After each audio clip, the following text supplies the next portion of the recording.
Okay, let's dive right into this.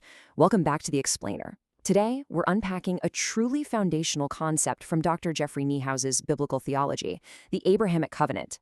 Now, we're not just looking at this as your standard Sunday school story. We are going to analyze it as what it actually was, an ancient, highly structured, legally binding contract.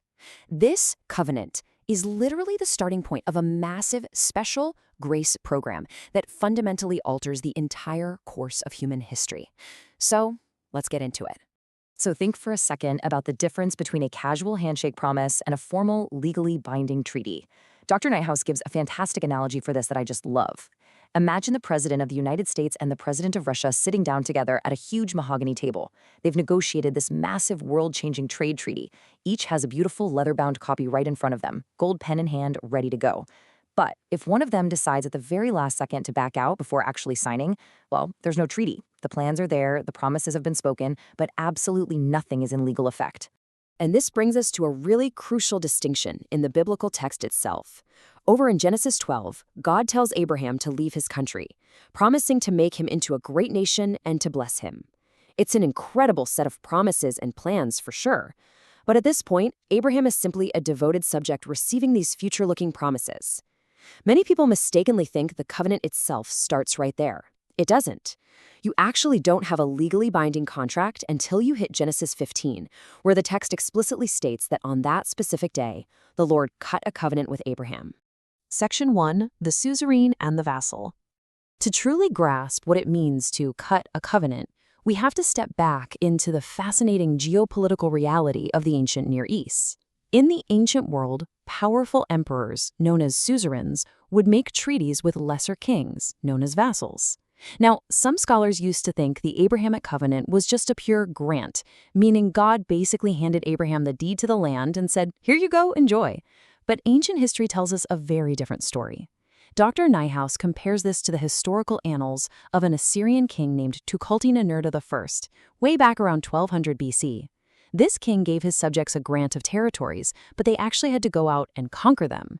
In the exact same way, God is giving Abraham and his descendants a conquest mandate. It's not a free ride. They have to work, they have to fight. It's a classic suzerain-vassal arrangement with some very specific obligations attached. Section 2, the twist in the treaty. So how exactly did they make these ancient suzerain-vassal treaties legally binding? Well, in the ancient Near East, ratification was an incredibly visceral, bloody procedure. They would literally cut animals in half and arrange the pieces to form a pathway. Then, the lesser king, the vassal, would walk right between those bloody pieces. The symbolism here is terrifying, but it's crystal clear. The vassal is essentially swearing a death oath, saying, "If I break this treaty, may I be slaughtered just like these animals." And we know from history that this absolutely was not an empty threat. The Assyrian Emperor Ashurbanipal actually dealt with a rebellious vassal by throwing him on a skinning table and slaughtering him like a lamb. That was the brutal high-stakes reality of breaking an ancient covenant. Now, what's really interesting about this is the massive plot twist that happens in Genesis 15.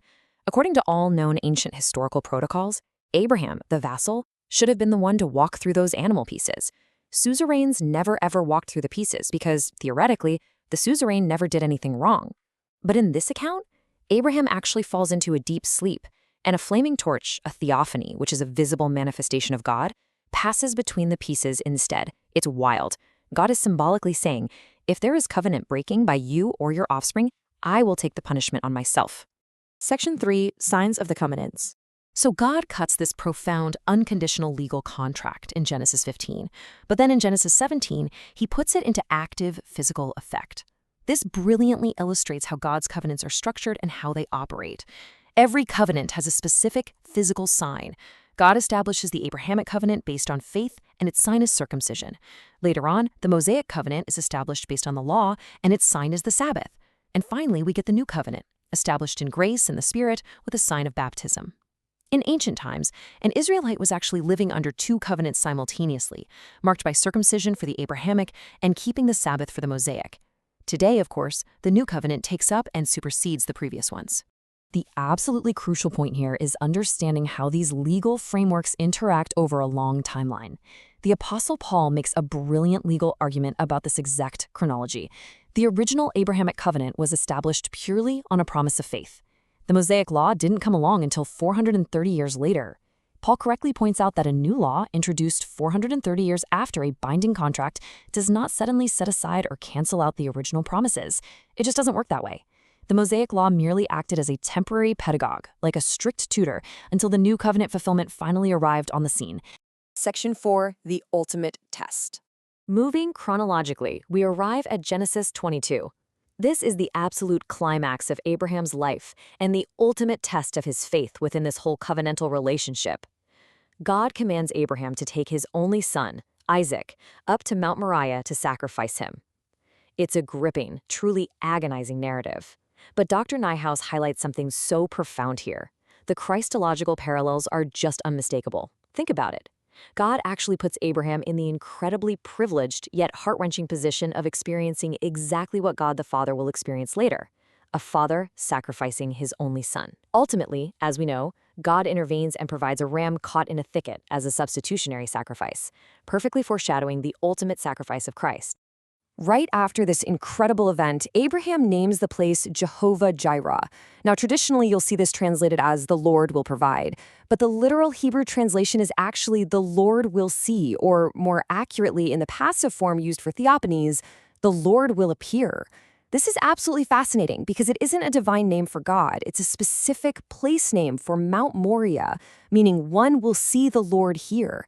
And get this, remarkably, hundreds of years later, 2 Chronicles 3:1 confirms that Solomon built the temple in Jerusalem right there on Mount Moriah, specifically noting it as the exact place where the Lord literally appeared to his father David. It's just an incredible, mind-blowing thread connecting the pieces of history. Section 5, the New Covenant Fulfillment. So, what does this all mean? This ancient treaty, cut in blood and tested on Mount Moriah, wasn't just ancient history. It was the absolute bedrock for the new covenant fulfillment that dictates the ultimate fate of humanity.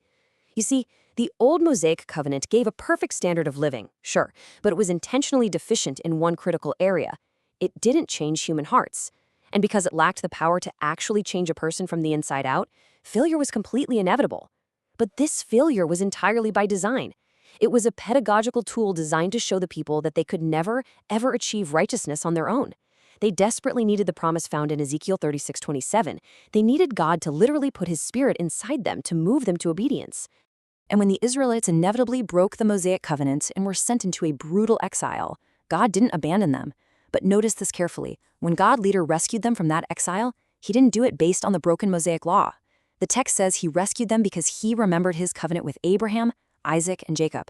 The Abrahamic covenant, that unbreakable, unconditional legal treaty we've been discussing, remained the overarching redemptive program that entirely superseded their failures under the law.